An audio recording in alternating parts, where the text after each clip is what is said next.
नमस्कार। आज हम रामचरितमानस के अयोध्या कांड के एक अहम बल्कि कहें तो बहुत ही भावुक मोड़ पर चर्चा करने वाले हैं। हाँ, बिल्कुल। श्री राम का वनवास, फिर सीता जी और लक्ष्मण जी का उनके साथ जाने का निर्णय और अयोध्या से वो विदाई। हाँ, वो मार्मिक विदाई। हमारे पास मानस के ही अंश हैं जो इन पलों को जैसे आंखों के सामने ले आते हैं। सही कहा। ये वो क्षण हैं जहाँ कर्तव्य, निष्ठा, प्रेम, त्याग सब कुछ जैसे एक साथ दिखता है। कहानी की शुरुआत ही देखिए, राजा दशरथ के गहरे दुख से होती है। हाँ, मानस में आता है ना, सुमेरी रघुपति चरण सुभाव। मतलब वो राम को बुलाते तो हैं। हाँ, बुलाते हैं, पर पीड़ा इतनी ज्यादा है कि कुछ कह नहीं पाते। राम को देखकर आंखें भर आती हैं, न गले लगा पाते हैं, बस अपनी विवशता बताते हैं, कहकही के वरदान वाली। कितनी मुश्किल स्थिति रही होगी एक पिता के लिए। एक तरफ बेटा, दूसरी तरफ वचन। वो कहते भी हैं, यद्यपि मोहि अतिशय तुम्हें प्रीति, कि मुझे तुमसे बहुत प्रेम है, पर वचन। हाँ, तदपि बचन मोर रीति। और फिर कहते हैं कि माँ तो कई कई मोहि वरुदीना।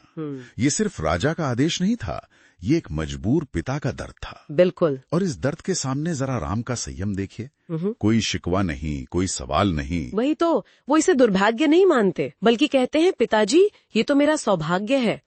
पिता के वचन का पालन करना उनके लिए सबसे बड़ा धर्म। हाँ, पितु बचन सम मातु बचन प्राणा। क्या बात। ये बात उनके चरित्र को, उनके धर्म के प्रति समर्पण को एकदम साफ दिखाती है। हाँ। राजधर्म से भी ऊपर पुत्र धर्म। सही। अब राम की शांति तो खैर राम तो राम है, पर सीता जी का निश्चय देखिए, वो भी उतना ही दृढ़ है। हाँ, जैसे ही उन्हें पता चलता है, वो एकदम स्पष्ट कर देती हैं कि पति के बिना सुख सुविधा, महल सब बेकार है। उनकी वो बात, पति बिछोहु सम दुख न पराई, कितनी गहरी है। ये उनके प्रेम और अपने धर्म की समझ को दिखाता है। वो साफ कहती हैं, आपके बिना अयोध्या भी वन है और आपके साथ वन भी अयोध्या। बिल्कुल। और ये सिर्फ भावना नहीं थी, ये उनका अपना कर्तव्य बोध था, उनका स्त्री धर्म जैसा वो समझती थी। हाँ। उनके लिए पति का साथ ही सब कुछ था। बिन तुमा को न मोहि समाना। और राम उनके इस तर्क को, इस निश्चय को देखकर मना नहीं कर पाते। और फिर लक्ष्मण, वो कैसे पीछे रहते? अरे बिल्कुल नहीं। हाँ। मानस में आता है, लखन चले प्रेम बढ़ उदय बर। भाई के लिए उनका स्नेह, उनका कर्तव्य बोध उन्हें राम से अलग होने ही नहीं दे सकता था। वो भी तुरंत तैयार। तो तीनों साथ जाने को तैयार। इसके ठीक बाद वो अपने राजसी कपड़े उतार देते हैं ना। बिल्कुल। धरोहु वेशो मुनि जोग सुहावा। वो वल्कल वस्त्र पहनते हैं। ये सिर्फ कपड़े बदलना नहीं था, ये राजसी ठाट बाट का पूरी तरह से त्याग था। तपस्वी जीवन की तरफ पहला कदम। एक तरह से वनवास की औपचारिक शुरुआत। सही कहा।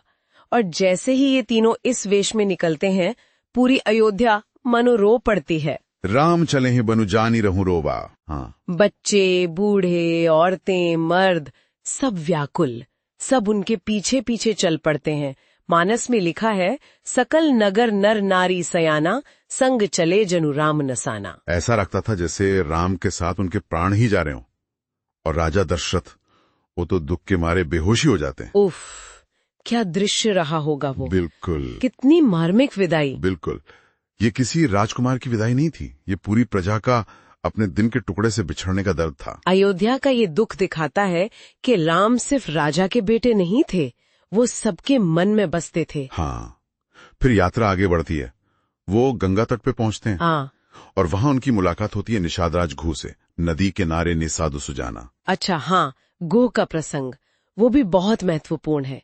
वो कितनी भक्ति और प्रेम से उनका स्वागत करते हैं, उनके पैर धोते हैं। हाँ, और सेवा करने का आग्रह करते हैं।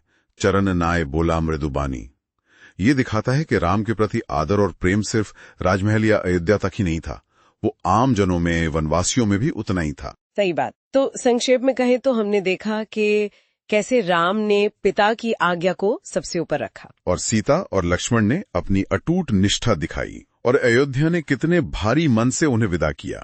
और फिर वन यात्रा की शुरुआत में निषाद राज गुह से वो भेंट। हाँ, अब आगे की कहानी में जैसा श्रोता में आता है, गंगा पार करना, फिर भरद्वाज मुनि के आश्रम जाना, चित्रकूट में रहना, और उधर अयोध्या में दशरथ जी का वियोग में प्राण त्याग देना, और फिर भरत का आना, राम से मिलने जाना, ये सब प्रसंग आएंगे। बिल्कुल। और आज की चर्चा के बाद एक सवाल मन में छोड़ जाता है कि जब कर्तव्य और व्यक्तिगत सुख आराम के बीच चुनना पड़े, तो किसी का चुनाव उसके असली मूल्यों के बारे में क्या बताता है? और ये भी कि अपने माने हुए कर्तव्य के प्रति इतनी अटूट निष्ठा आखिर किसी की जीवन की दिशा, उसकी नियति को कैसे आकार देती है। सोचने वाली बात है।